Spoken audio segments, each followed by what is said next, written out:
Alteraciones de la hemostasia por Ibarra Salas Ivana Montserrat, López Velázquez César Ramón, Madrigal Solís Omar Manuel, Medina de la Rosa Viviana Abigail. Introduciremos este segmento de temas por lo que vendría siendo el mecanismo de la hemostasia. Esta se va a conformar por cuatro fases, que sería la constricción vascular, formación de tapón plaquetario, formación de coágulo y retracción del coágulo. La formación de coágulo y la formación de tapón plaquetario no siempre se realiza. Por lo general, la formación de tapón plaquetario suele utilizarse en lesiones del endotelio menores. La constricción vascular suele ser un fenómeno transitorio. Este suele ser la primera parte de la hemostasia. Su principal función es la reducción del flujo sanguíneo de la zona. Esta se activa por la lesión del daño endotelial en la zona y por lo general va a estar mediada por reflejos nerviosos, el tromboxano, que se va a abreviar como TXA2, y la prostaglandina liberada por plaquetas y serotoninas. Al final, esta constricción vascular va a este, esta constricción va a eliminarse y la dilatación de los vasos va a deberse a la prostaciclina, que esta inhibe también a la agregación plaquetaria. En el caso de haber una formación de tapón plaquetario, se utilizan este, se utilizan plaquetas nada más. Esta va a tener tres fases, que va a ser la activación de las plaquetas, adhesión de plaquetas y la agregación de las plaquetas. Las fases se van a desarrollar así. La activación de las plaquetas va a ocurrir al momento de la lesión tisular, esto junto a la constricción vascular de la zona. En el caso de la adhesión, las plaquetas van a necesitar del factor von Willebrand. Este se produce en células endoteliales, está en circulación en la sangre y se vincula con el factor de coagulación 8. La agregación plaquetaria consiste en, en el momento de, como lo dice su nombre, van a agregarse más plaquetas eh, a la zona para taponear el endotelio dañado. Este sucede después de la adhesión plaquetaria y el ADP es muy importante en esta fase, ya que va a ser el mediador para la agregación, liberando el TXA2. Este también va a actuar como un estimulante para la agregación plaquetaria. En el caso de haber una coagulación sanguínea, vamos a tener 12 factores. Se van a enumerar del 1 al 13, evitando colocar el número 6, que actualmente no se emplea. Como breve recordatorio, nada más voy a mencionar que el factor tisular va a ser el factor número 3. En el caso de de formación de coágulo, va a haber este, dos vías eh, de coagulación, la que sería la intrínseca o la que sería la extrínseca. Todas, independientemente de dónde se inicie, si sea intrínseca o extrínseca, estas van a llegar a la activación del factor 10, el cual ya al fin tiene un final en común, independientemente de la vía con la que se haya iniciado. La retracción del coágulo, esta va a iniciar 20 minutos o una hora después de la formación. Esto va a servir para extraer el suero del coágulo y unir los bordes del vaso roto, lo que es lo que va a ayudar a la reparación del endotelio. También cabe mencionar que las plaquetas ayudan a la retracción del coágulo por filamentos de miosina y filamentos de actina. Trastornos de hipercoagulabilidad. La hipercoagulabilidad es una forma exagerada de hemostasia que predispone a trombosis y una oclusión de vasos sanguíneos. Y existen dos formas generales de los estados de hipercoagulabilidad. La primera son afecciones que aumentan la función plaquetaria y la segunda son afecciones que aceleran la actividad del sistema de coagulación. Los trombos arteriales normalmente son por una turbulencia y se componen en gran parte de agregados plaquetarios. Y por otro lado, los trombos venosos por lo general se deben a éstasis de flujo y se componen en gran parte de agregados plaquetarios y complejos de fibrina que son resultantes de la activación de la cascada de coagulación. La hipercoagulabilidad relacionada con función plaquetaria incrementada. La hipercoagulabilidad, que es debida al aumento de la función plaquetaria, va a producir adhesión de plaquetas, formación de coágulos de plaquetas y una interrupción del flujo sanguíneo. Las causas de la función plaquetaria incrementada son perturbaciones del flujo, una lesión endotelial y mayor sensibilidad de las plaquetas a factores que producen adhesividad y agregación. La trombocitosis, el término, normalmente se utiliza para describir unas elevaciones en el recuento plaquetario por arriba de 1 millón por microlitro. Y la trombocitosis se puede presentar como un proceso reactivo o trombosis secundaria o como un proceso esencial o trombosis primaria. Sobre la etiología y patogénesis, la trombopoyetina es una hormona clave en la regulación de la diferenciación de megacariocitos y la formación plaquetaria, y esta se transporta en el plasma y está unida a receptores en la superficie de las plaquetas circulantes y en una forma no enlazada que está libre para promover la proliferación de megacariocitos. Cuando el recuento plaquetario baja, más trombopoyetina no unida va a estar disponible para estimular la proliferación de megacariocitos, y si el recuento de plaquetas aumenta, pues va a haber menos trombopoyetina que está disponible para estimular la proliferación. La causa que es más común de trombocitosis secundaria es un estado de enfermedad que estimula la producción de trombopoyetina.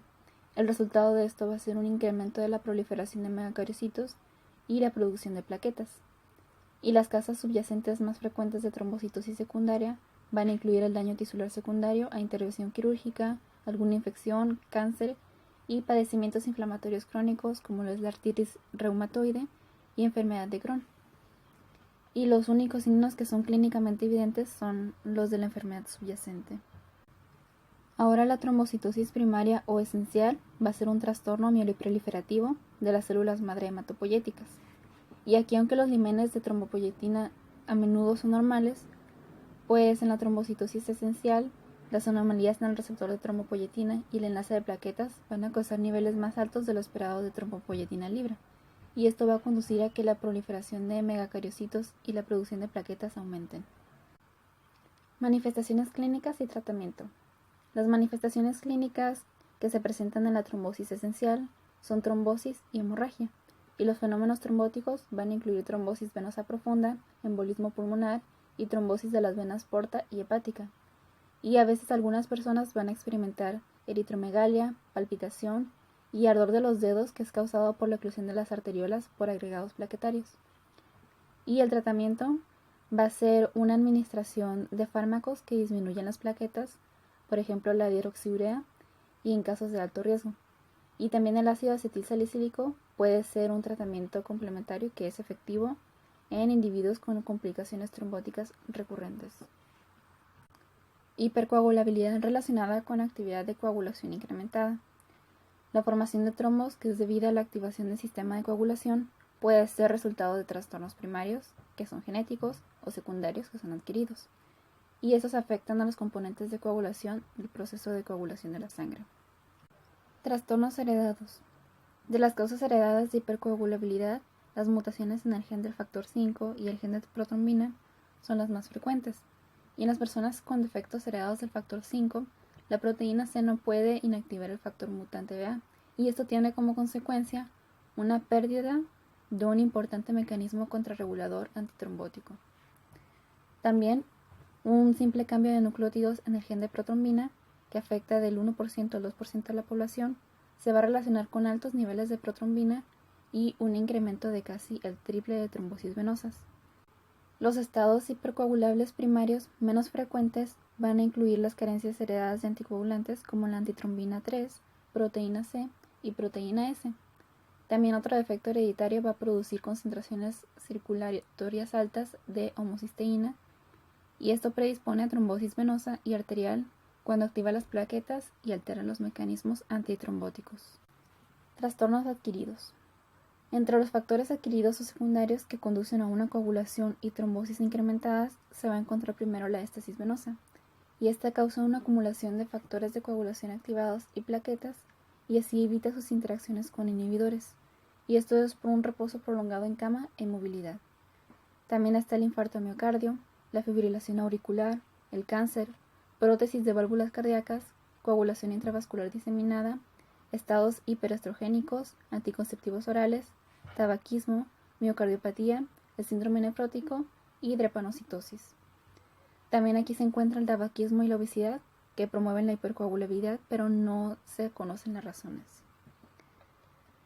También es importante aquí asegurarse que las personas que están inmovilizadas reciban un tratamiento de heparina, si es que no está contraindicada, para así prevenir la trombosis venosa profunda y el embolismo pulmonar.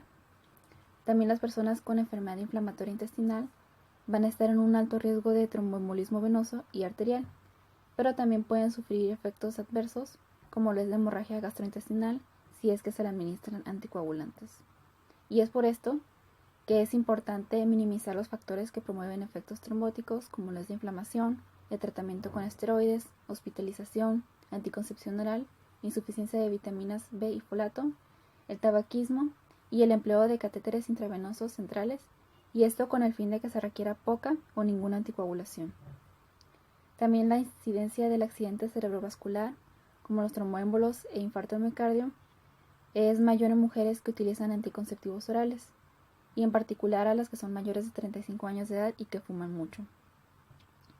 La hipercoagulabilidad es común en el cáncer y septicemia, y se cree que muchas células tumorales liberan moléculas de factor tisular, y junto con el incremento de la inmovilidad y la septicemia que se observan en personas con enfermedad maligna, pues contribuyen a la trombosis en estas personas. Síndrome antifosfolípido. Esta afección está relacionada principalmente con anticuerpos y sobre todo con la inmunoglobulina G, y es dirigidos contra fosfolípidos de enlace a proteínas, y el resultado es un aumento de la actividad de coagulación. Aquí las características más comunes del síndrome antifosfolípido son trombos venosos y arteriales, una pérdida fetal recurrente y trombocitopenia. Sobre la etiología y patogénesis, los mecanismos de este síndrome se desconocen, pero se identifican varias vías que son posibles. La primera es que los anticuerpos interfieren en la cascada de coagulación y esto conduzca a un estado de hipercoagulabilidad. La segunda es que los anticuerpos podrían unirse directamente a la superficie celular endotelial y así causar una secreción de citocinas que producen la activación y agregación plaquetarias. O también puede ser que los anticuerpos pueden dirigirse a una proteína sérica de enlace de fosfolípidos y que funciona como un anticoagulante. Sobre las manifestaciones clínicas, se encuentra aquí que las personas con esta enfermedad pues presentan diversas manifestaciones clínicas y generalmente las que se caracterizan por trombos venosos y arteriales recurrentes.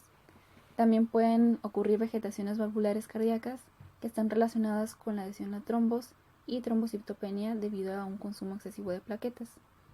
Y las mujeres con el trastorno normalmente tienen antecedentes de pérdidas de embarazo recurrentes por isquemia y una trombosis en los vasos placentarios. El tratamiento consiste en suprimir o reducir factores que predisponen a la trombosis, y aquí se debe incluir una recomendación de abandonar el tabaquismo y una asesoría contra el consumo de anticonceptivos orales que contienen estrógeno. También el accidente trombótico agudo se trata con anticoagulantes como puede ser la heparina y warfarina, y una supresión inmunitaria en casos refractarios. También puede consumirse ácido acetilsalicílico y fármacos anticoagulantes con el fin de prevenir trombosis futuras.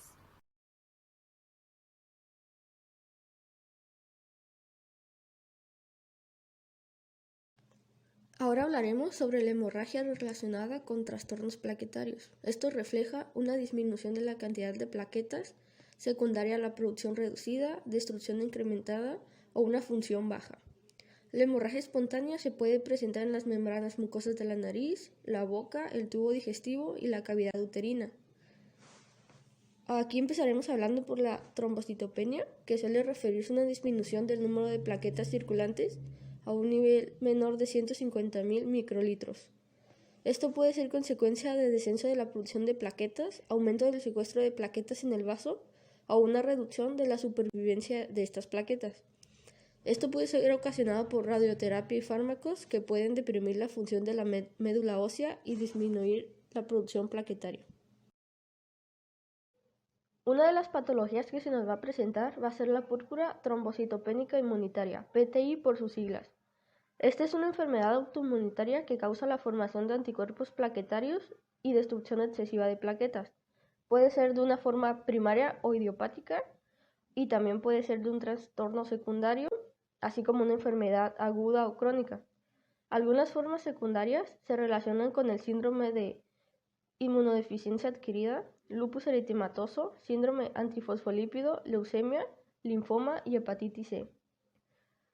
La forma aguda puede ocurrir en niños pequeños de alrededor de 5 años de edad y por lo general va a seguir una infección viral. La forma primaria o idiopática va a ser un trastorno crónico mayormente en adultos con un inicio insidioso que pocas veces va a seguir una infección.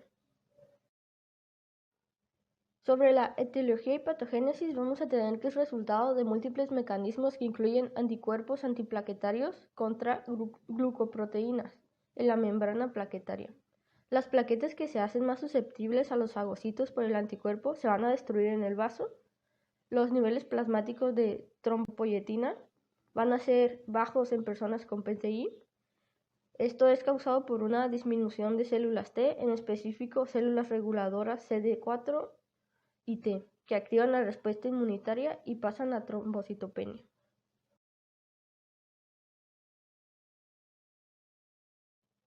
Las manifestaciones clínicas van a incluir antecedentes de equimosis, sangrado de encías, epistaxis, melena y una hemorragia menstrual anormal en quienes tienen un recuento plaquetario moderadamente reducido. También se va a poder observar el agrandamiento del vaso. El diagnóstico de la PTI suele basarse en trombocitopenia grave y exclusión de otras causas. También existen pruebas para los anticuerpos unidos a plaquetas, pero no son muy específicos. La forma secundaria de PTI a veces imita una forma idiopática del trastorno, por lo que el diagnóstico se establece solo después de excluir otras causas conocidas de trombocitopenia. Sobre el tratamiento, la decisión de tratarla se basa en el recuento de plaquetas y el grado de hemorragia. Los corticosteroides casi siempre se utilizan como tratamiento inicial y otros tratamientos pueden incluir la globulina inmune intravenosa, aunque el efecto beneficioso de esto solo va a durar de 1 a 2 semanas. La púrpura trombocitopénica trombótica también va a ser una patología causada por trastornos plaquetarios. Esto viene siendo una combinación de trombocitopenia, anemia hemolítica, insuficiencia renal, fiebre y anomalías neurológicas. Es un trastorno un poco raro que probablemente resulta de la introducción de sustancias de agregación plaquetaria a la circulación. La etiología de muchos casos es la insuficiencia de una enzima, que degrada el factor de von Willebrand, que causa agregación plaquetaria y adhesión al endotelio. Las manifestaciones clínicas van a comprender púrpura, petequias, hemorragia vaginal y síntomas neurológicos que van desde la cefalea hasta convulsiones y conciencia alterada. El tratamiento va a implicar plasmaféresis, que conlleva la remoción de plasma de la sangre extraída y va a ser reemplazada con plasma recién congelado. La infusión de plasma va a proporcionar la enzima insuficiente. La recuperación con estos dos tratamientos va a ser de alrededor del 80% de los casos. Por otra parte, vamos a tener hemorragia relacionada con insuficiencias del factor de coagulación.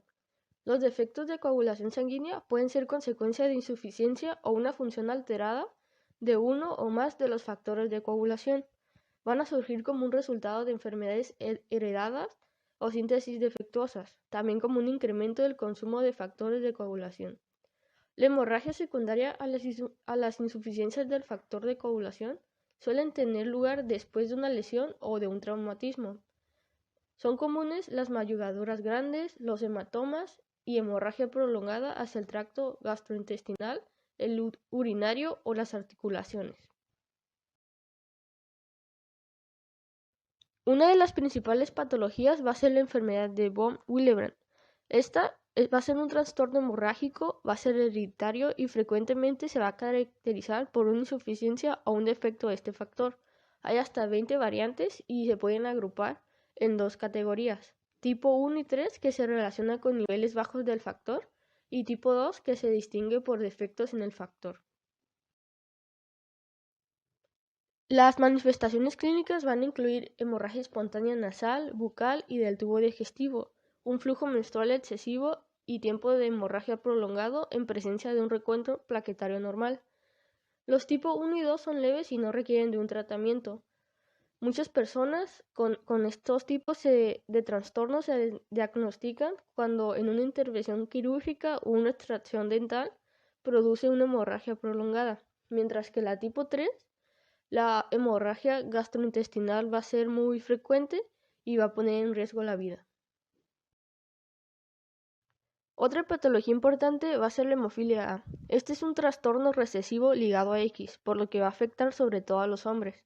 Aunque es hereditario, en el 30% de los casos recién diagnosticados no hay antecedentes familiares, lo que sugiere una nueva mutación del factor antihemolítico, o el factor 8. Alrededor del 90% de las personas con hemofilia van a producir cantidades insuficientes del factor y un 10% va a producir una forma defectuosa. El porcentaje de actividad normal del factor 8 determina la gravedad de la hemofilia, o sea que del 6 al 30% en la hemofilia va a ser leve, de 2 al 5% va a ser moderado y el 1 o menos por ciento va a ser formas graves de hemofilia. Sobre las manifestaciones clínicas se va a tener hemorragia en tejidos blandos, tubo digestivo, cadera, rodilla, codo y articulaciones del tobillo.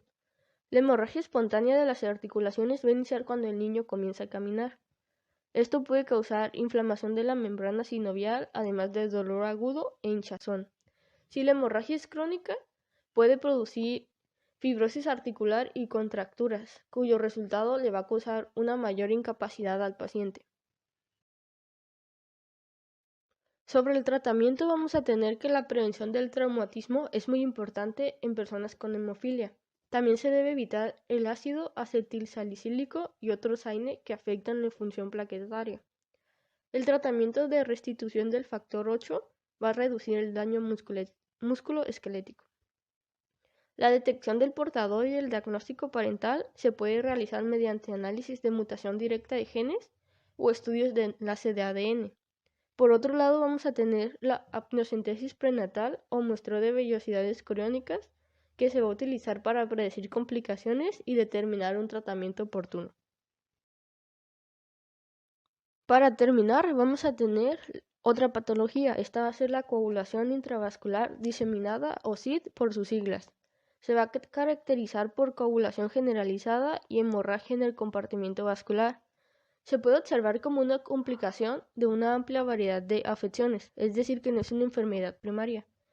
La SID puede comenzar como activación masiva de la secuencia de coagulación por la generación no regulada de trombina. Esto va a conducir a la formación sistémica de fibrina.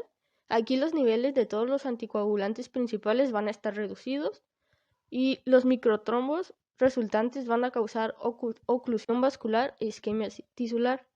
Finalmente, la formación del coágulo va a consumir todas las proteínas de coagulación y plaquetas, lo que va a producir una hemorragia muy grave. Este trastorno puede iniciarse por la activación de la vía intrínseca, extrínseca o ya sea de ambas. La activación por la vía extrínseca tiene lugar con liberación de factores tisulares y se va a relacionar con complicaciones obstétricas, traumatismo, septicemia bacteriana y diferentes tipos de cánceres. Por otro lado, la vía intrínseca se puede activar mediante un daño endotelial extenso con activación del factor 12. La lesión endotelial puede ser causada por virus, infecciones, mecanismos inmunitarios, éstasis de la sangre o extremos de temperatura, ya sean muy altos o muy bajos. La coagulación y la formación de microémbolos caracteriza la SID. Sus manifestaciones agudas se van a relacionar con los problemas hemorrágicos que normalmente causan. Se van a evidenciar como petequias, púrpura o hemorragia muy grave. La hemorragia posparto no controlada va a indicar una SID. Los microémbolos obstruyen los vasos sanguíneos y causan hipoxia tisular y daño necrótico a estructuras orgánicas, ya sean los riñones, corazón, pulmones y el cerebro.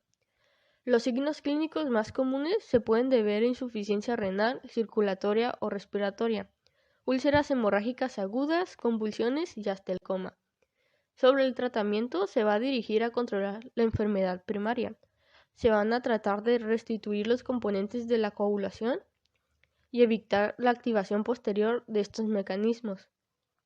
Las transfusiones de plasma congelado fresco, plaquetas, podrían corregir la insuficiencia del factor de coagulación. Bueno, respecto al caso clínico, como datos personales, tenemos a una mujer de 27 años de la provincia de Heredia, Costa Rica, estado civil soltera, es profesionista, es odontóloga, cursando su semana de gestación número 26, con grupo sanguíneo O negativo. Se le hizo una prueba de Coombs indirecta y su resultado salió negativo. La paciente afirma padecer gastritis y colitis, y como antecedentes patológicos refiere crisis de migraña desde los 15 años y rinitis alérgica desde la niñez. Como antecedentes heredofamiliares refiere cardiopatías en su abuelo y su padre, hipertensión en su madre y su padre, refiere una hermana prediabética y se niegan antecedentes de cáncer. Bueno, la paciente inicialmente acude a consulta tras presentar un cuadro de dolor abdominal epigástrico de tipo ardoroso acompañado de vómitos.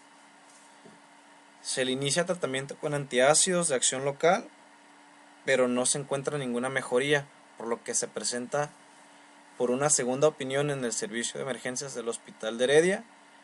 No se le cambia el tratamiento y la paciente sigue sin mejorías. Entonces acude al Hospital de Alajuela, donde se detecta un cuadro de hipertensión arterial y se tiene que internar para observación y estudios. No se le da tratamiento para la hipertensión, ya que no es una hipertensión constante, pero se le inicia tratamiento para la maduración pulmonar del producto. En los estudios de cajón se encontró un hemograma con trombocitopenia leve, sin embargo no se le dio importancia y fue dada de alta.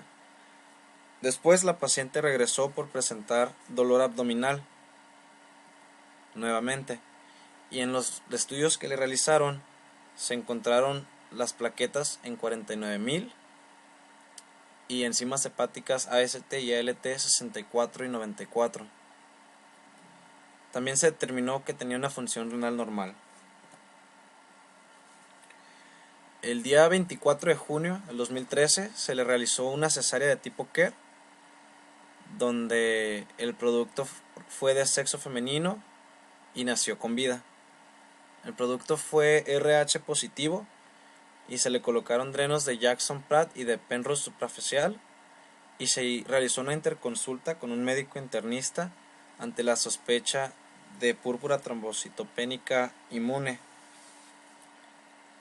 Se inició tratamiento con esteroides y el día 26 de junio se notó una evolución tórpida con mayor trombocitopenia y presencia de sangrados por drenos. No se encontró respuesta al tratamiento de esteroides, por lo que se inició tratamiento con gamma globulina de 30 gramos por vía intravenosa por día por 5 días.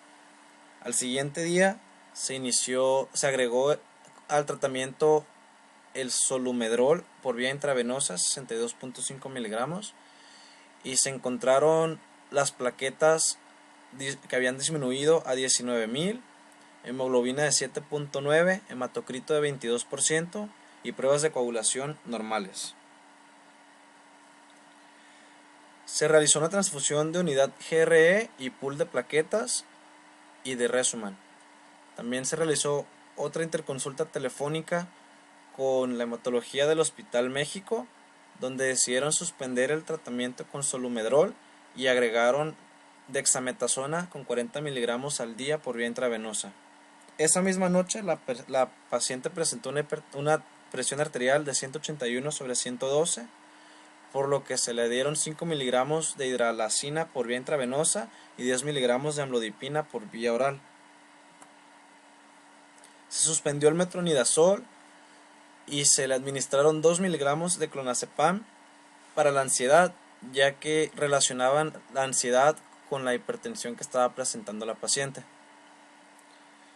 El día 28 de junio, la paciente tenía una presión de 141/92, plaquetas de 32.000, hemoglobina de 9.4, hematocrito de 27%, leucocitos de 25.200, coagulación normal, lactato deshidrogenasa de 1116, bilirrubina total de 2.2, bilirrubina indirecta de 1 miligramo sobre decilitro.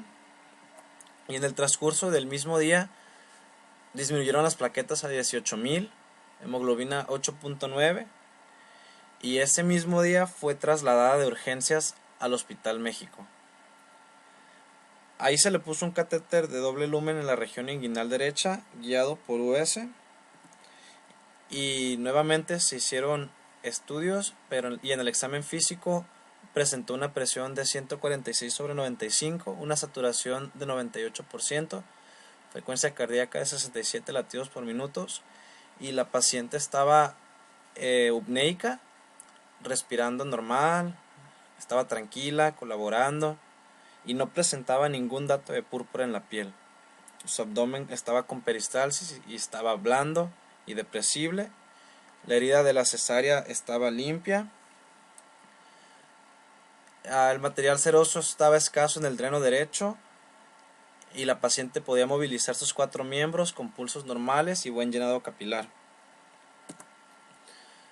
Los resultados del laboratorio presentaron una glicemia de 91, creatinina de 0.79, nitrógeno ureico de 18, sodio de 138, potasio de 2.98, cloro de 105, calcio de 7.6, LDH de 1650, TGO de 77, TGP de 39, fosfatasa alcalina de 102, bilirrubina total de 2.9 miligramos sobre decilitro, bilirrubina indirecta de 2.3, bilirrubina directa de 0.6, GGT de 20, hemoglobina de 9.8, hematocrito de 28%, plaquetas disminuidas hasta 12.000, leucocitos de 27.700, neutrófilos 63%, linfocitos 13%, bandas 8%, metamilanocitos 4%, mielocitos 8%, eosinófilos 2%, monocitos 2%, eritroblastos 8%, reticulocitos 7.2% y el IRF de 29.7%. En el frotis sanguíneo dieron positivos anisocitosis, microcitos, macrocitos, esferocitos, basofilia difusa, plaquetas bajas, poiquilocitosis, queratocitos, esquizocitos, TP de 96%, TPT de 20.9 segundos, dímero de 30.03. En el ego se encontró hematuria con 20 eritrocitos por campo, y la actividad de la enzima ADAMTS 13 se encontró disminuida debajo de 0.5%, y se encontraron positivos los inhibidores de la enzima ADAMTS 13. Nuevamente se cambió el tratamiento y se inició tratamiento con plasmaféresis con plasma fresco. Refieren que en la primera sesión la paciente presentó un exantema cutáneo por hipersensibilidad tipo 1 y se le administró clorfenamina, y las siguientes sesiones se realizaron con albúmina. Y la paciente presentó una mejoría clínica después de 3 semanas de tratamiento y estuvo internada en el Hospital México 2 meses. Se le realizaron 41 sesiones de plasmaféresis, un tratamiento con ciclofosfamida y vincristina, 2 dosis de rituximab y solumediol de 250 miligramos por día por vía intravenosa. Y al egresar, la paciente se encontraba hemodinámicamente estable, sin datos de ortostatismo, tolerando la vía oral, con hemoglobina de 11 gramos sobre decilitros, hematocrito de 32.8%, plaquetas con un valor de 331.000, leucocitos 8.200, fibrinógeno de 2.61 y LDL de 142. Algunos de los posibles diagnósticos pueden ser el síndrome urémico hemolítico, el síndrome de HELP, ya que la paciente presentó hipertensión arterial, trombocitopenia y enzimas hepáticas elevadas, o púrpura trombocitopénica inmune o idiopática. Y como preguntas, pues tenemos 4 preguntas sobre el caso clínico. ¿Qué significa encontrar una baja actividad de la enzima ADAMTS13? ¿En qué difiere el tratamiento para la púrpura trombocitopénica trombótica y la púrpura trombocitopénica inmune?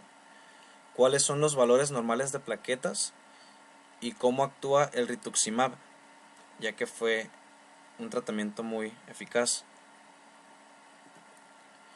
Y como diagnóstico final, pues la paciente presentaba una púrpura trombocitopénica trombótica, que por lo regular es muy difícil de diagnosticar, y este fue un caso en Costa Rica en el cual se demostró la presencia de inhibidores para la enzima y su evolución y su clínica